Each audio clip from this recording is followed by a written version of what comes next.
أعوذ بالله من الشيطان اللعين الرجيم بسم الله الرحمن الرحيم نحمده ونصلي على رسوله الكريم وعلى آله الطيبين الطاهرين المعصومين المسلمين أما بعد بسم الله الرحمن الرحيم قال الله تبارك وتعالى في محكم كتابه المجيد بسم الله الرحمن الرحيم إنما يريد الله ليذهب عنكم الرجس أهل البيت ويطهركم تطهيرا حمد و ثنا صلی اللہ جل شانہ کی جو لائق حمد و ثنا ہے، اور درود و سلام ان صفات مقدسہ و مطہرہ پر جو لائق درود و سلام ہے، اور نفرت و لعنت ایسے لوگوں پر جو لائق نفرت و لعنت ہے۔ مومنین کرام، آج کی گفتگو امام حسن مجتبی علیہ السلام کے عنوان سے مربوط ہے کہ امام حسن مجتبی علیہ السلام کی میلاد مسعود ہوئی تو کیسے ہوئی؟ ہم پیدا ہوتے ہیں تو جب پیدا ہوتے ہیں تو ناپاک پیدا ہوتے ہیں، جس جگہ پہ آئی اس جو جگہ ناپاک ہو جاتی ہے، جس آغوش میں آئی وہ آغوش بھی ناپاک ہو جاتی ہے، حتیٰ ادھر بھی غسل ہو جاتا لازم ہوتا ہے، ادھر بھی، حتیٰ کہ حالت نفاس جس آغوش میں آئی حالت نفاس میں کم از کم 10 دن مصلی کے قریب نہیں جا سکتے۔ تو یہاں فرق ہے۔ تو یہاں آپ کی خدمت میں آج صرف اتنا پیش کرنا ہے کہ امام حسن مجتبی علیہ السلام کا میلاد مسعود کس طریقے سے ہوا، لیکن اس سے پہلے میں نے ایک آیت مجیدہ کی تلاوت کی ہے۔ اس آیت مجیدہ میں اللہ رب العزت نے اس وقت تک یہ آیت نازل نہیں کی جب تک یہ پانچوں ہستیاں چادر تطہیر کے نیچے نہیں آ گئی، اور جب چادر تطہیر کے نیچے پانچوں ہستیاں یعنی حضرت رسالت مآب صلی اللہ علیہ وآلہ وسلم، امیر المومنین جناب سیدہ صلوات اللہ علیہ، امام حسن مجتبی علیہ السلام، امام حسین علیہ السلام، یہ پانچوں ہستیاں چادر کے نیچے آئیں تو پھر ملائکہ نے کہا یا رب فمن هؤلاء الخمسة الذین تحت الکساء، پروردگار یہ 5 لوگ جو چادر کے نیچے ہیں کون؟ اللہ رب العزت نے پھر تعارف کرایا، اور اس کے بعد جبرائیل کو حکم دیا کہ یہ آیت لے جاؤ اور انہیں جا کر انما یرید اللہ لیذہب عنکم الرجس اہل البیت ویطہرکم تطہیرا۔ جبرائیل علیہ السلام پیغام الہی لے کر وحی کی شکل میں حضور نبی اکرم علیہ السلام کی خدمت میں حاضر ہوئے، چادر کے نیچے آنے کی اجازت مانگی، اذن مل گیا، اندر آ کر کہا کہ اللہ رب العزت ان اللہ یکرک السلام ویخصک بالتحیۃ والاکرام، اللہ آپ کو سلام بھی کہتا ہے اور آپ کے اکرام کی شکل میں آپ پر یہ آیت تطہیر کا نزول کر کے کہتا ہے کہ انما یرید اللہ لیذہب عنکم الرجس اہل البیت ویطہرکم تطہیرا۔ اللہ رب العزت کا ارادہ تکوینی ہے کہ تم سے اہل بیت نبوت تم سے ہر قسم کے رجس کو دور رکھے اور تمہیں ایسے پاک رکھے جیسے پاک رکھنے کا حق ہے۔ یہاں مومنین کرام، اس آیت کے جو کلمات ہیں اگر ان پہ بحث کی جائے تو ہر کلمہ مقتضی ہے اس پر گفتگو کی جائے۔ انما کلمہ حصر ہے۔ کلمہ حصر ابتدائی طور پہ یہ ہوتا ہے، لیکن حصر کی پھر قسمیں ہوتی ہیں، حصر اضافی ہوتا ہے، حصر حقیقی ہوتا ہے۔ تو یہاں کون سا حصر ہے؟ ابھی اس کو بھی چھوڑیں۔ یرید اللہ، اللہ کا ارادہ، تو ارادہ الہی 2 طرز کا ہوتا ہے، ارادہ تشریعی بھی ہے، ارادہ تکوینی بھی ہے۔ یہاں کون سا ہے اس کو بھی ابھی پیچھے کریں، البتہ اتنا عرض کر دیتا کہ یہاں ارادہ تشریعی نہیں ہے، ارادہ تکوینی۔ میں ڈیفائن نہیں کیا، ڈیفائن کیے بغیر کہہ رہا ہوں کہ ارادہ تکوینی جہاں پہ مراد ہے۔ لیذہب، یہاں پہ لام کے بعد کہ مقدر ہے یا ان مقدر ہے۔ یذہب باب افعال ہے اور باب افعال کے 10 معنی ہیں، اس کی خصوصیات ہیں، اور ان میں یہاں کون سی ہے ابھی اس کو بھی لیذہب عنکم الرجس اہل البیت، عنکم الرجس، یہاں آیت میں عنکم آیا ہے، منکم نہیں۔ اگر تو منکم ہوتا تو پھر کسی کو حق تھا کہ کوئی کہہ سکتا تھا کہ چونکہ من جزئیت کے لیے آتا ہے یا قرب کے لیے آتا ہے، کسی کو کسی میں سے ثابت کرنا ہو تو اس کے لیے من کا کلمہ لایا جاتا ہے، یا کسی کو جزو ثابت کرنا ہو کسی کا تو پھر جا کر، اگر من کو ہوتا تو پھر آپ کو اختیار تھا کسی ناسبی ملا کو کہ کہہ سکتا تھا کہ رجس کسی وقت ان کے قریب تھا، آیا تھا، اللہ نے پھر دور کیا. تو یہ مطلب تب ہوتا جب من ہوتا. اللہ بھی ان خباستوں کو جانتا تھا. اللہ رب العزت نے یہاں من کو مرس نہیں کہا، ان کم کہا. ان دوری کے لیے آتا ہے کہ دور کرنے کا ارادہ نہیں، دور رکھنے کا ارادہ. جو پہلے سے ہی دور ہے اسی کو دور رکھنے کا ارادہ. لذا جب نہ رسول اللہ کے قریب کبھی رجس آیا، اور جتنا رجس رسول اللہ سے دور ہے اتنا ہی جناب سیدہ سے دور ہے، اتنا ہی امام حسن سے، اتنا ہی امام حسین علیہ السلام سے. ابھی ایک مولوی صاحب جو جنہیں دین کی الف باب کا بھی پتہ نہیں ہے، وہ کبھی کسی زمانے میں ادھر بیچتے رہے ہیں، آج کل اپنا ٹی وی چینل بنا کے ویسے بیٹھ کے وہ تعویذ گنڈا کرتے ہیں اور لوگوں کو ایسے گمراہی کے درس دیتے رہتے ہیں. وہ کہتے ہیں کہ امام حسین علیہ السلام کی وہ نماز تو تھی نہیں، وضو ہی نہیں تھا، پانی کو نہیں تھا وضو. اب اس جاہل کے بچے کو پہلے تو یہی سمجھ کرنے کہ وضو نہیں ہوتا تو اللہ نے تیمم کا حکم قرآن میں دے رکھا ہے. چل اگر آپ حکم تشریع کوئی لیتا ہے تو حکم تیمم موجود ہے. اور دوسرا یہ کہ امام کا وضو ٹوٹا کب ہے، ذرا آپ کے لیے ثابت کرنا. اگر اپنی ماں کے بچے ہو، اپنی ماں کا دودھ پیا ہے تو پھر آپ ثابت کریں گے. ثابت اب کبھی نہیں کر سکے، آپ کی حیثیت ہی کوئی نہیں ہے، آپ کو دین کی ابجد کا پتہ نہیں ہے ابھی. اور پھر اس حسین کے لیے آپ کہتے ہیں، اس امام حسین کے لیے کہ جن سے رجس اللہ نے اتنا دور رکھا ہے جتنا اللہ نے نبی اکرم سے دور رکھا ہے. چونکہ چادر کے نیچے آئے تو ایک جیسا رجس ان سے دور ہے. اب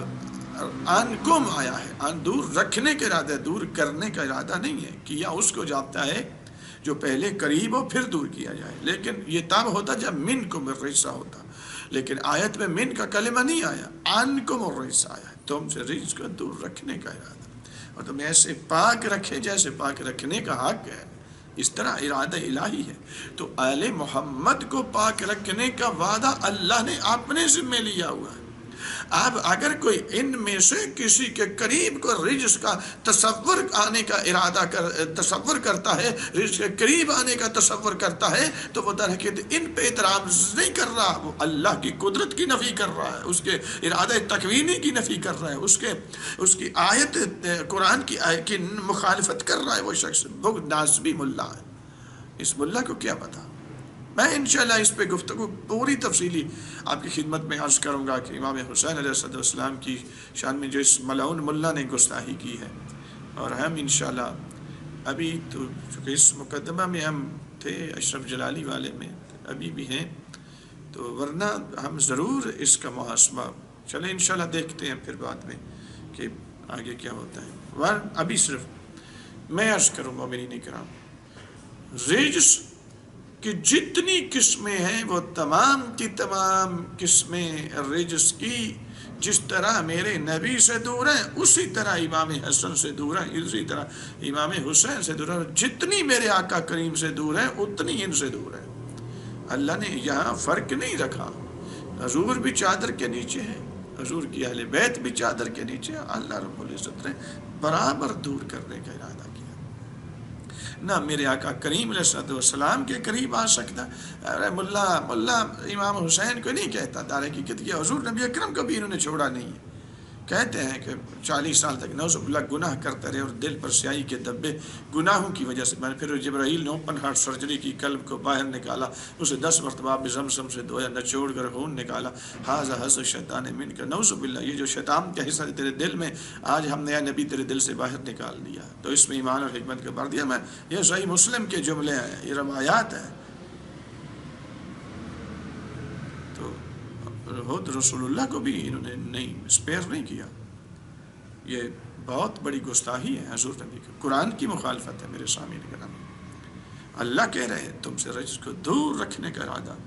اور پھر امام حسین کے قریب رجس ہے تو پہلے نمبر پہ تو ان کا وضو ٹوٹنا تو ثابت نہیں کر سکے گا، تیری کیا حیثیت ہے. اور دوسرے نمبر پہ یہ طہارت تکوینیاں لے کر آئیں آپ. میں انشاءاللہ پوری مفصل گفتگو انشاءاللہ اگلی بحث میں ہم لے کر آئیں گے جب امام حسین علیہ السلام کے عنوان سے مربوط گفتگو کریں گے. لیکن ابھی صرف اتنا آپ کی خدمت میں پیش کر دوں کہ جس طرح جناب حضور آقا کریم علیہ السلام سے رجس دور ہے، اسی طرح ان کی بیٹی جناب صدیقہ طاہرہ صلوات اللہ علیہ سے رجس دور ہے۔ اور یہی وجہ ہے کہ جب 15 رمضان کو ظہر کا وقت تھا، امام حسن مجتبیٰ علیہ السلام کا میلاد مسعود ہوتا ہے، تو ایک مرتبہ جناب حضور نبی اکرم علیہ السلام جناب اسماء بنت امیس اور جناب ام ایمن کو جناب صدیقہ طاہرہ فاطمہ الزہرا صلوات اللہ علیہ کے پاس بھیجتے ہیں۔ تو ان دونوں نے جب وہ وقت قریب آیا تو پہلے آیت الکرسی پڑھی، پھر معوذتین کی تلاوت کی، یعنی سورہ کل اعوذ برب الفلق، سورہ فلق، سورہ ناس پڑھی، اور یہ پڑھ کر تلاوت کرتے رہی پاس بیٹھ کر دونوں شخصیات، جناب اسماء بنت امیس اور جناب ام ایمن رضی اللہ تعالی عنہما۔ تو یہ کہتی ہیں کہ جناب اسماء بیان کرتی ہیں کہ جب امام حسن مجتبیٰ علیہ السلام کی ولادت کا وقت قریب آیا تو اس وقت ہم نے دیکھا کہ جناب فاطمہ الزہرا صلوات اللہ علیہ کے ہاں وہ باتیں دیکھنے میں نہیں آئیں، میں اشارتاً وہ جملہ بھی ادھر یہی ہے، وہ باتیں دیکھنے میں نہیں آئیں جو عام عورتوں کی زچگی میں پیش آتی ہیں، یعنی جو کیفیات طاری ہوتی ہیں، جو ناپاکی آتی ہے، جو اس طرح سے وہ ادھر نہیں آئی۔ تو کہتے ہیں کہ جناب اسماء کہتے ہیں جب ہم نے اس طرح کی کوئی علائش، کوئی اس طرح کی ناپاکی کے آثار نہیں دیکھے، تو کہتی جناب اسماء بنت امیس کہتی ہے کہ میں نے پیغمبر اکرم علیہ السلام سے جا کر یہ بات عرض کی تو حضور آقا کریم علیہ السلام فرماتے ہیں اے اسماء تمہیں معلوم نہیں کہ فاطمہ کتنی پاک و پاکیزہ ہے، انہیں نہ وقت ولادت ایسی باتیں پیش آتی ہیں اور نہ کسی اور دنوں میں جو عام عورتوں کا ہر مہینے میں آتی ہیں، وہ ان سے بھی پاک ہے، وہ ولادت کے وقت بھی جو حالتیں اور علائشیں آتی ہیں ان سے بھی پاک ہیں، اس لیے کہ بطول کو اللہ نے آیت تطہیر کا محور و مرکز بنا کے رکھا ہے۔ اور روایات یہ ہیں، بحر الانوار میں علامہ حضرت علامہ باقر مجلسی رحمہ اللہ نے ان روایت کو نقل کیا، اور اس کے علاوہ باقی علماء علیہ سنت نے مثلا شواہد التنزیل اور باقی کتب میں کہ جب امام حسن مجتبیٰ علیہ السلام 15 رمضان کو ظہر کے وقت میرے امام کی ولادت ہوئی تو ہماری مائیں جب ہمیں جنم دیتی ہیں تو ہماری حالت یہ ہوتی ہے کہ ہم خود بھی ناپاک ہوتے ہیں، جس جگہ پہ جگہ بھی ناپاک ہو جاتی ہے، حتی ہماری مائیں بھی 10 دن تک کم از کم مصلی کے قریب نہیں جا سکتی، اور اس کے بعد جب اس کیفیت سے نکلتی ہیں پھر غسل نفاس کرتی ہیں، پھر وہ پاکیزہ مصلی کے قریب جانے کے قابل ہوتی ہیں۔ لیکن یہ طہارت ہے، آیت تطہیر کی تاثیر یہ دیکھیں، ارادہ الہی کی تاثیر یہ دیکھیں کہ جو انما یرید اللہ کے تحت اللہ کے رات تم سے ہر طرز کے رجس کو دور رکھنے کا ارادہ اللہ کا ہے، تو کس طریقے سے کہ ظہر کے وقت امام حسن مجتبیٰ علیہ السلام دنیا میں آتے ہیں، عصر کو دیکھا تو جناب فاطمہ الزہرا صلوات اللہ علیہ مصلی پہ کھڑی ہے، تو پھر مولوی صاحب تجھے ماننا پڑے گا کہ جب حسن کی ماں کے قریب رجس نہیں آتا تو اس ماں کی آغوش میں پلے ہوئے حسن اور حسین کے قریب رجس کیسے آئے گا؟ تو مومنین کرام، یہ چونکہ حکم تھا کہ اس عنوان سے انشاءاللہ میں عرض کر رہا ہوں کہ امام حسین علیہ السلام کے عنوان سے میں آپ کی خدمت میں مفصل انشاءاللہ ابحاث ہم لے کر آ رہے ہیں، اور انشاءاللہ ایک صرف جو خطبہ جو امام حسن مجتبیٰ علیہ السلام نے، متعدد خطبات ہیں میرے مولا کے، لیکن ان میں سے ایک خطبہ جو اس آیت تطہیر پہ کے متعلق میرے امام نے دیا ہے، تاکہ کم از کم جو کچھ نواسب ہیں ان کو تسلی ہو سکے کہ امام حسن مجتبیٰ علیہ السلام نے خطبات میں سے ایک خطبے میں یہ اپنے لیے خصوصی فضل و شرف بیان کرتے ہوئے، مقام افتخار پہ اپنے آپ کو فائز سمجھتے ہوئے یہ جملہ کہتے ہیں وَأَنَا مِنْ أَهْلِ الْبَيْتِ الَّذِينَ أَذْهَبَ اللَّهُ عَنْهُمُ الرِّجْسَ وطہرہم تطہیرا، میں حسن مجتبیٰ ان اہل بیت میں سے ہوں کہ جن سے اللہ نے ہر طرز کے رجس کو دور رکھا ہے اور انہیں ایسے پاک رکھا ہے جیسے پاک رکھنے کہا گیا ہے، سوائے کہ مہر کے اندر علامہ ابن حجر مکی رحمہ اللہ نے صفحہ نمبر 86 کے اندر اس خطبے کو یہ جملے بھی نقل کیے ہیں کہ امام حسن مجتبیٰ آیت تطہیر کا مصداق ہونے پہ اپنے اوپر ناز کرتے ہیں۔ میرے محترم سامعین، وہ کیسے ناپاک ہو سکتے ہیں کہ جن سے ہر طرز کی ناپاکی کو اللہ دور رکھنے کا خود ذمہ اپنے پاس رکھے ہوئے ہے، جو اب بھی اگر کوئی کہتا ہے امام حسین نے کا وضو نہیں تھا، وہ نعوذ باللہ ایسے ہی نعوذ باللہ نماز تو کوئی نہیں تھی،